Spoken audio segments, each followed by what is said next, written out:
需要有爱心的人去帮助他们。弱势群体更容易受到关注和关爱。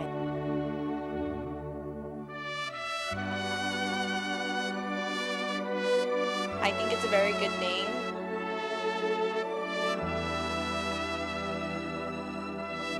Adoption court is the happiest court. 这些父母跟对待亲生的没分别的。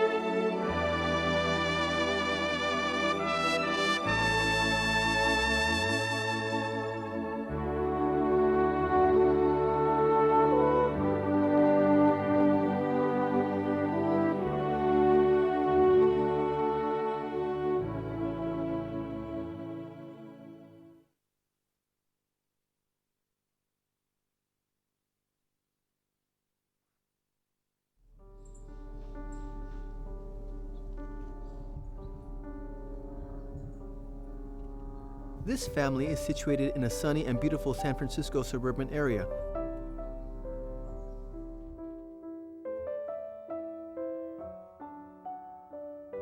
The man in charge in this household, Peter, is a successful attorney, and his wife, Brenda, is a former school teacher. She has been a stay-at-home mom for some time now.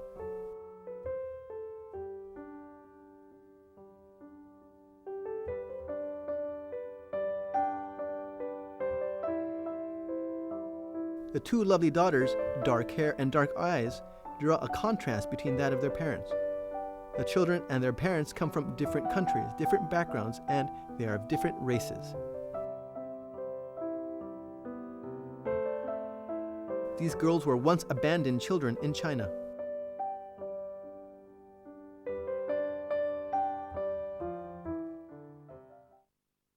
Two Chinese girls playing in a fountain somewhere. That she had seen it in Seattle, and she took a picture of it and then painted the picture from her photograph. And then lo and behold, 4 or 5 years later, is that we go to China and we adopt not one girl but two girls. And so a lot of people, when they come into our house, say, "Oh, what a clever idea! You had the girls painted in this photograph type style." And yet, that's not in fact the case. It was predates the girls by some period of time. So I always say it's sort of predestination, or sort of it was meant to be.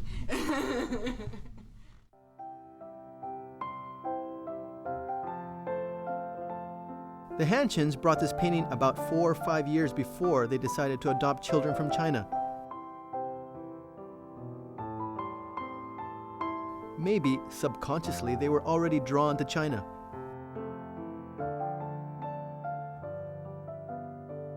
They liked this painting right away when they saw it in China and treated it as a treasure ever since.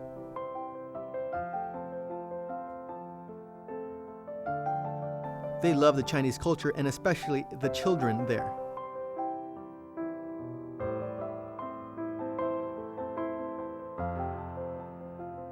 They felt that every child should receive love and warmth from a family, especially those abandoned children.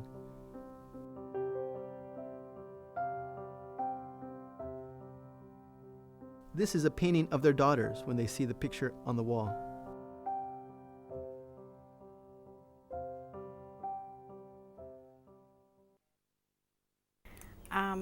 For Chloe, who was our firstborn, we were in Changsha, and we waited in the conference room.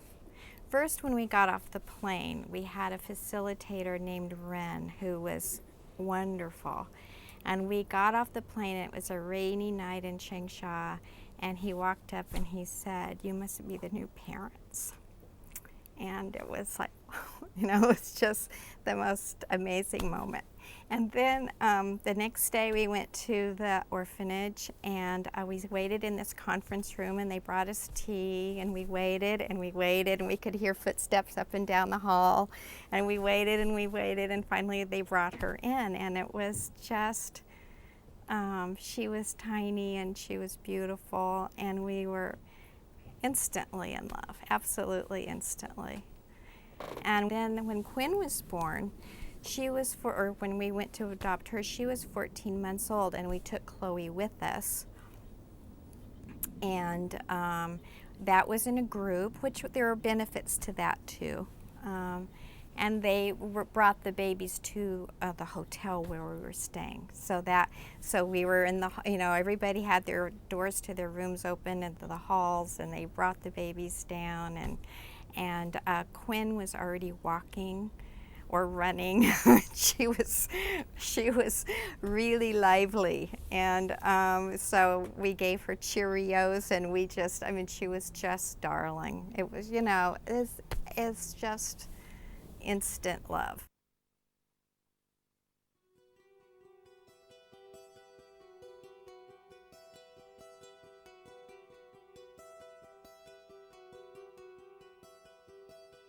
Up to now, adopting children from China happens almost exclusively from Americans.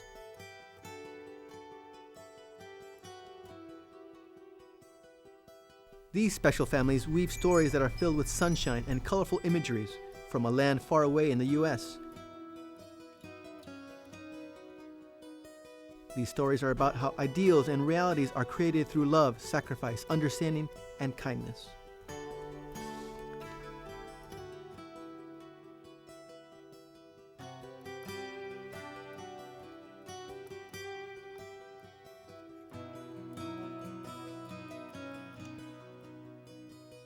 These adoption stories also open the door of opportunities for the outside world to see and understand China, its culture, and the country's effort on creating a healthy environment.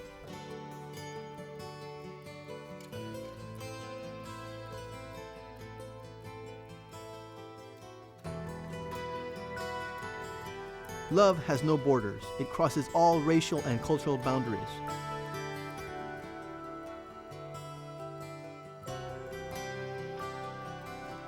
Just as a mother once said, one's enjoyment of a journey is not through the surrounding sceneries, but through seeing and discovering things with a new outlook.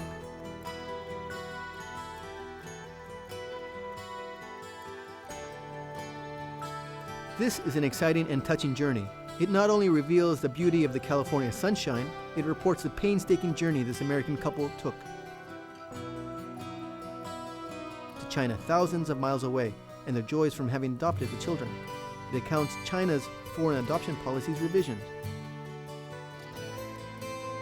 But most importantly, it truthfully illustrates and chronicles the daily lives of this family, the unforgettable moments of uniting of the siblings.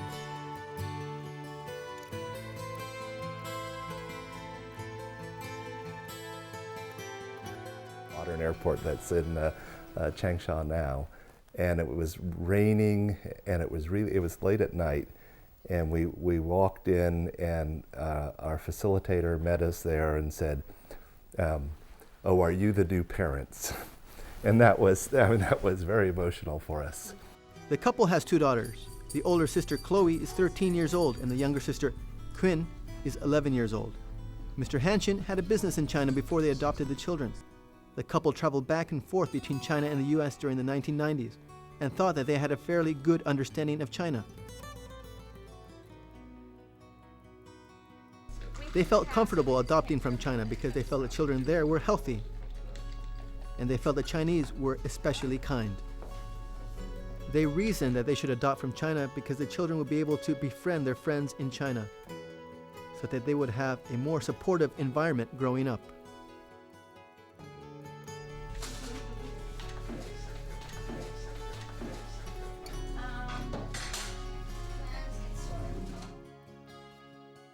Peter thought of a time when he and Mrs. Hanshin brought back their first daughter, Chloe. An unforgettable event he seemed to cherish to this day. When they came home after a long flight back to the US from China, their friends and family members waited for them at home with various gifts. The pleasant surprise was a welcome home party for the new addition in the family. The family members and friends wanted to give them their blessing. It was a moment that truly touched his heart. Adopting children from overseas was already a common phenomenon. But would they know the challenges facing them after having successfully adopted the children? How would these dark-haired, brown-eyed, oil-skinned children fare growing up in a blonde-haired, blue-eyed, and white family? what are the challenges for the children?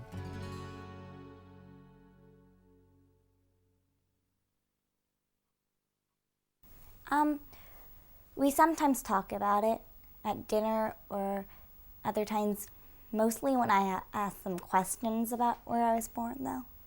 What kind of questions do you ask? How did they find me? Did, my birth parents drop me off there, or did they do something else? And what did they say? I don't remember exactly, but I think it was, my birth parents dropped me off at a police station, and then they brought me to the police found me and brought me to the orphanage. For many adopted parents, the adopted children would invariably ask about their background or where they came from at some point in their lives. If adopted at an older age, would they vaguely remember their own parents or their childhood surroundings? Would the gap between the adopted children and their parents, with whom they have no blood relations, be too wide?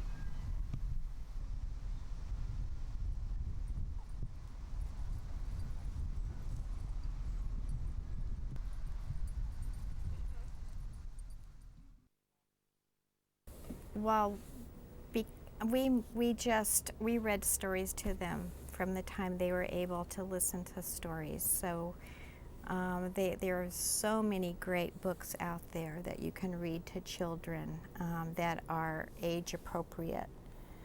That we just read those from day one and talked about it from day one.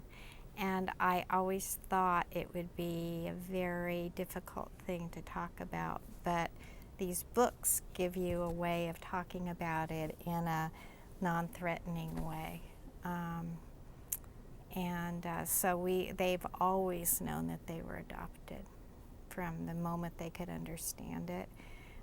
Their reactions were, their emotions are appropriate to their personalities. The older one doesn't want to, she's very private. So she doesn't want to talk about it too much, and she says that it's painful, and she just doesn't want to discuss it. And Quinn, our younger one, is very open, and she is. They're both sad about it, but Quinn is more matter of fact about it.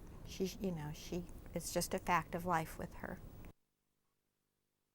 I don't feel a need to, but maybe when I'm older I might inquire a little bit, but I'm happy with my parents right now. You don't have the urge to find your birth parents. These are my parents, I think of them. So.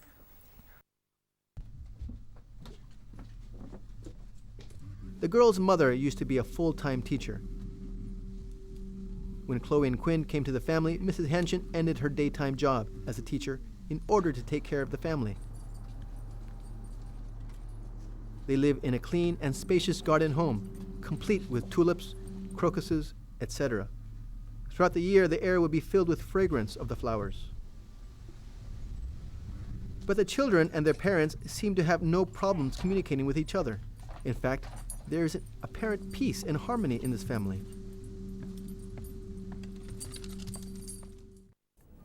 Only a few times has it come up that, in a really bad moment, they're not my real sister. That's only happened once or twice, and it's just killed me.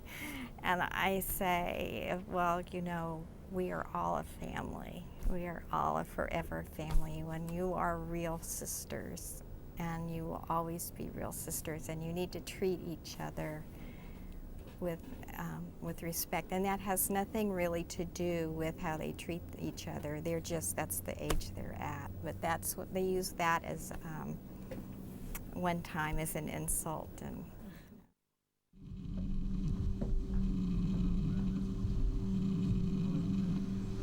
I think it looked kind of like a bicycle kind of. here, is it supposed to be looped around there like that? Are we gonna get it to hum? fact. I think you've got it. Whoa, you've got it. We usually talk about them. We sort of accept that we're adopted as like a fact and we're thankful for that, but we usually don't like talk about it. We usually, whenever we talk about our parents, is like if like they're like Christmas or something's coming up and we want to get them a present, and we like make promises that we won't get each other get or make each other them the same thing, because my sister doesn't always like it when everything's like we have to do everything the same.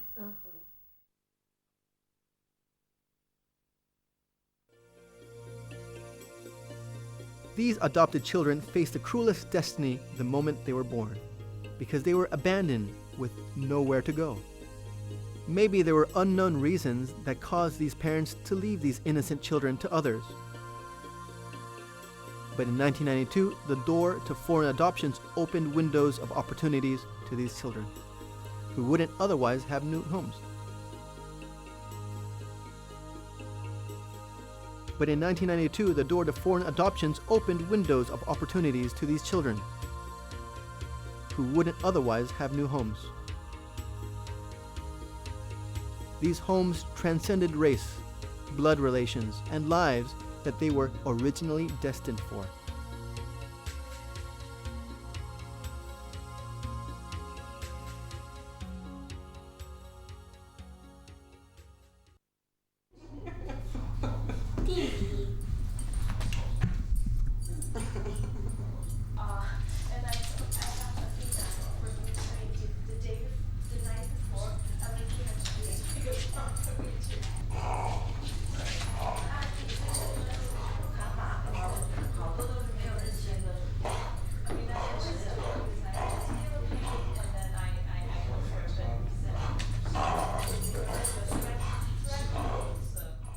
These are my trophies up here. I collected them since I was really little and I started doing sports. There's some for soccer, basketball, and swimming. These are my horses I've collected, and they're just from when I was riding. I really liked horses, and so I collected these for a while. This one's from my grandmother. When I was really little, I used to like horses a lot too. And so this one my grandmother gave to me when I was little. And I collected the rest of them. And then I really like reading, so these are all my books right here. Hi, Kylie. Hi, Queen. Come on in. Hi. Can I try what she's doing, or? Yeah, you can do it. You can do the grapes with lots of water. This one is more about letting it bounce, so you're sort of soft.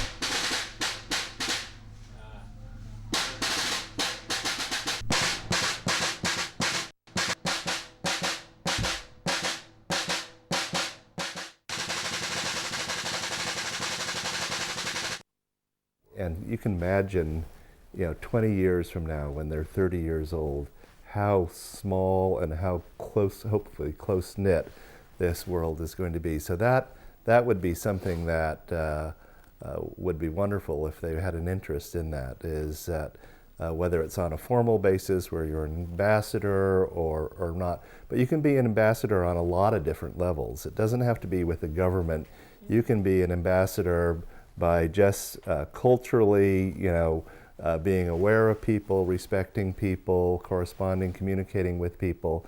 And I think the world is going to be so small at that time, is that my hope would be is that the bonds between the people of China and the people of the United States would be very, very close, and our kids would be able to bridge that very well, because they have a background in China, and yet they're American kids too. So hopefully either on a formal level or on an informal level, they'll be good ambassadors.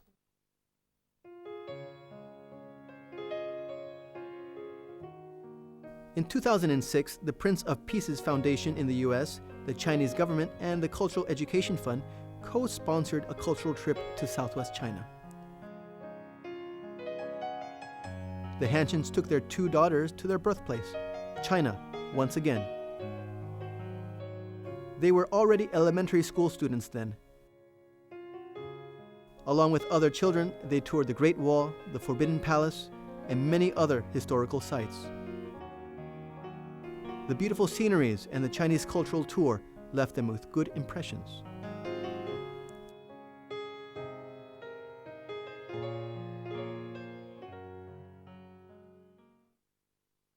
I think for them it would bring them full circle back to where they came from, and they would know something about who they were, you know, at the very beginning.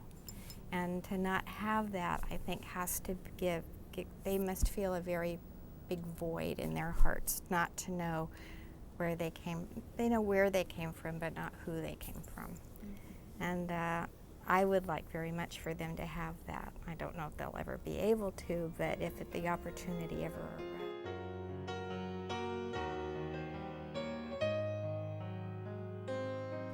During the cultural trip, the family made special stops to Hunan and Sichuan, the 2 daughters' first homes when they were still orphans. Back at the orphanage, they saw the nannies that took care of them and some new nurses and staff workers. They thanked those who once looked after them.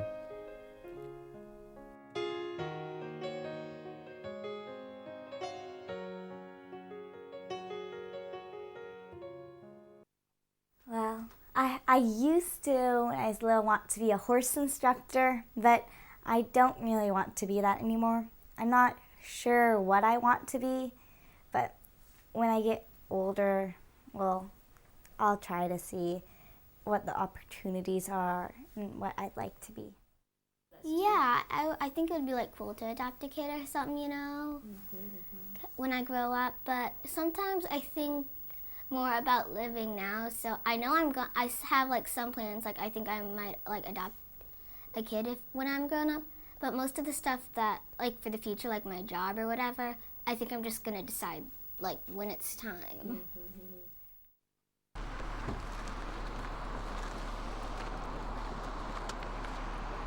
The Hanshin family is no different from other families in America, living peacefully and harmoniously as one family. The daughters are happier than ever now that they have their parents.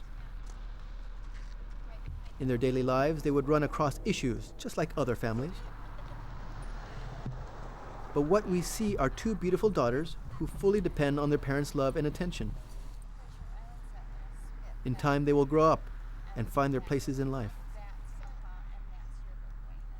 Perhaps they would also adopt children just as they said they would. But no matter what changes take place in the future, one thing for certain is the parents' love for their daughters. Mr. and Mrs. Hanshin know that they will always love their children, and their children will always love them. That is something that will never change with time.